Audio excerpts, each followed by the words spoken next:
I'm with Pearson Smith Realty. I'm a part of the Fox Homes team. And what I offer my clients is education and empowerment. I am all about putting the consumer first, making sure that they are empowered, that they understand the decisions that they're making, and just letting them really be a part of the process.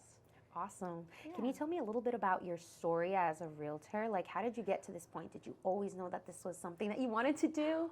No, I've got a degree from George Mason. I graduated in 2016. My degree is in interpersonal and organizational communication. So I always wanted to be like belly to belly with people. A lot of my peers decided to go into marketing and PR, and that like just wasn't me. I kind of knew I was going to end up in some sales job of some sort. I was waiting tables at night after I graduated, and I was like miserable, and I was like, Mom, Dad, can I come home? And they were like, sure, but you have to have a paycheck. So I actually started like in the field as a receptionist for Lynn Hall Realtors, which is a smaller boutique brokerage based out of Gainesville. So it was just like minutes from home. It worked. It was part-time. I loved the staff. Like I grew up babysitting for the then like brokers, right? So like I knew them pretty well, pretty personally. And I just kind of like fell into it. They were like, do you want to get licensed? And I was like, well, I mean, I'm not like sure. Like I don't not want to get licensed. I was still waiting tables at night. Got my license in September of 2016. Took me a while to sell a house, but then June of 2017, I had 4 closings that month. And I was like, okay, this is what I want to do. And I just like, I loved it. I loved the process. I loved learning about the process, which has just kind of like helped me. I just kind of like stumbled into it. I love For that. sure. Like not, this was not part of the plan. Now but it's the you found your plan. way. Yeah, but it was not the plan. And now, as far as I know, you said you love to help your clients and educate them and always help them with the best decisions that's going to fit for them. Does that play any part in your social media when it also comes to marketing yourself and educating them? Yes. Tell me about that. Yeah. So I actually have like a bunch of like short form videos. Perfect. That are just like FAQs, right? Like what's a home inspection and why do I need one? What is title insurance? Do you prefer to walk through a house that is staged, or are you more of a blank slate kind of a purchaser? Sellers, what are like the top 5 things that you can declutter to get top sales price for your home? So I do a lot of that just as like a push for education, I guess, if you will. Having said that, like I'm not the agent for everybody either. Like some people love that and like want like the warm hand holding and like we're gonna sit down and talk about everything. And there are other people who are like, yeah, no, I literally just want to sign the paperwork. Send it to me and we're good. But I would say like my average client is more of like a let's meet for a coffee and go through this, or like, can I come to your home and get a sense of your style before we go look at $1 million houses, because I could be wasting everybody's time on a weekend. I really like to personalize the process. No, I love that, and I love that style that you have. I think it's always nice to sit down, have coffee, get to know a person, you know, just like interaction. And I totally get it that everybody's different. There's different realtors and personalities for everybody. Yes. You know, so I like your style, and I'm sure there's people out there who would look for that. Yeah, some will, some won't. So what? It's okay. Yeah. You know, life's short. I'm doing what I love, and I'm able to provide for my family. So at the end of the day, like, no complaints here. Yeah. It wasn't the plan, but I got here. I feel like I'm where I'm supposed to be, and ultimately that's what matters. Yeah. Now, who are you outside of being a realtor? Like, what do you like to do? What are your passions outside of this? People have hobbies. Sounds like you're busy. I have a 2.5-year-old and 10-month-old, so I'm very busy. Yes. But we golf, we play pickleball. Cute. I'm the oldest of 5 kids, and we are all still in like the Gainesville Haymarket, Manassas area. So I'm seeing my family on the weekends. My husband's family lives literally walking distance from us. Wow, like my brother-in-law lives 1 street over in our neighborhood. So we're like really close. It's like your little town of people. Like, just go across the street. There's grandma, grandpa. Here's what. We kind of created like a family compound without the land. How fun. Works for us. Yeah. So, like, my hobbies are kind of just being surrounded by family. Your family and your kiddos. Yeah.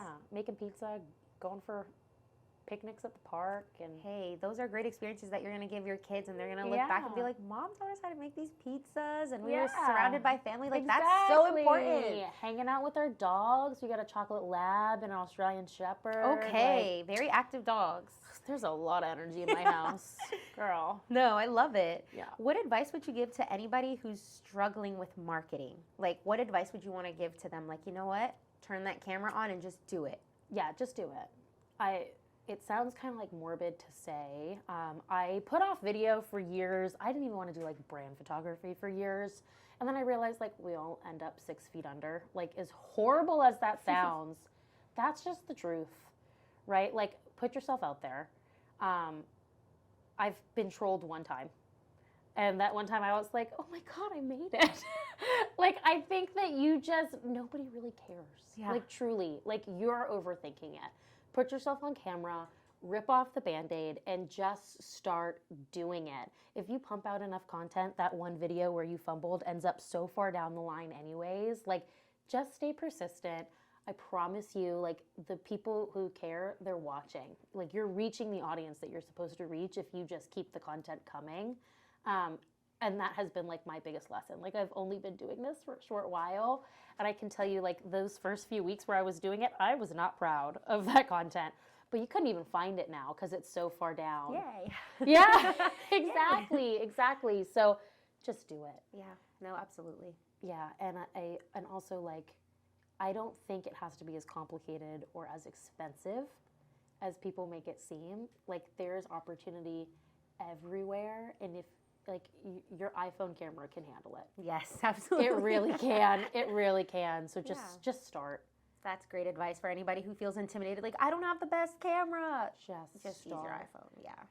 Yes. Love that. And now tell me, what are some current challenges that you feel are happening in the real estate industry, and how are you overcoming them? That's a great question, actually, because I think there are a lot of, like, challenges in the industry right now, like the NAR commission lawsuits and, like, commission compression. I'm not really seeing it as, like, a challenge, though. I'm seeing it as opportunity. Okay. I love change. Like, it drives my husband nuts because I'm always like, should we paint again? But I think that there's a lot of opportunity in challenge, and so I'm excited for what this year will bring. I'm excited to, like, adapt and overcome. So, yeah, I mean, that's not, like, a direct answer to your question, but that's how I feel about challenge. I'm a problem solver. That's what I do. And it's all about perspective. That's a great way to look at it, because sometimes we can be a little bit scared of change and feel a little overwhelmed. So just having that positive outlook that you have, I think, will help immensely. Thank you. Yeah, absolutely. Yeah. And now, have you had any memorable moments with any of your clients when it comes to them being a first-time buyer? Anything in particular, like they were shocked about the area that they lived in? Anything in particular like that? Oh my gosh, like, so I could tell you so many stories. I actually just did a video on this about, like, my number one, like, buyer's remorse complaint that I get from people is that they're unfamiliar with the areas that they're buying in. Like, they get there and they're like, this is not what I expected. Like, a lot of people during the pandemic bought properties sight unseen and were, like, fleeing in droves from, like, cities. And so they were going to Warrenton, Front Royal, Linden, Marshall, and they got there and they were like, wow, this house was a lot cuter online. Oh, man. So, yeah, I've got stories for days about that. If you could share just one particular one, maybe? One particular one, does it have to be first-time home buyer? No, it doesn't. It can be in any. So in one particular buyer's remorse, I was representing an investor who wanted to do Airbnb, and we were looking out in, like, the Linden, Front Royal, Marshall area. And I don't know if you're familiar with how, like, Airbnbs work, but... A little bit. Okay, so when you're purchasing an Airbnb, they've got, like, all these, like, third-party sites like AirDNA that will tell you, like, this is what your approximate, like, rental participation will be. This is what you should list it for every night. Well, that's, like, really great in theory, right? But those are, like, theoretical numbers. So in this particular case, like, he was just insistent, like, I've done this before. It's fine. I don't need to walk it. I don't the gravel drive, the steep mountain, none of that mattered to him because, like, he was so hyper fixated Like, dead on set. numbers and data. And, you know, I'm a very like boots on the ground person. So I'm there, I'm sending him videos. I'm like, just so you know, like if I booked this Airbnb and it was snowing out, I would turn around and ask for a refund. Like, gonna be transparent with you. And he did it, you know, like we moved forward. And then he saw the place and he was like, oh my gosh, he was a young investor. He had done it before, but he was young.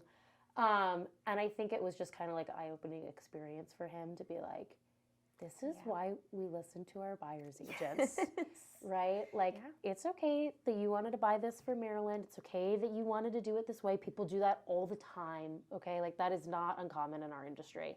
But, like, when he showed up to, like, paint that house and stage that house and make that house livable, he was like, what have I done? He was surprised. Yeah, it was not what he had expected from all of his analytics online. So, so that can just show that sometimes it's not best to go my way or the highway, but that's okay. We learn from these things. Absolutely, absolutely. And he's great people, and I still work with him to this day. But I think that was actually a great lesson for both of us. It was a good lesson for me to say, like, hey, if I really have feelings about this, like, ultimately it's not my decision. Yeah. But it's important that I am detailed and I outline these things and I'm weighing pros and cons for my clients and making sure that they're listening and adhering to those.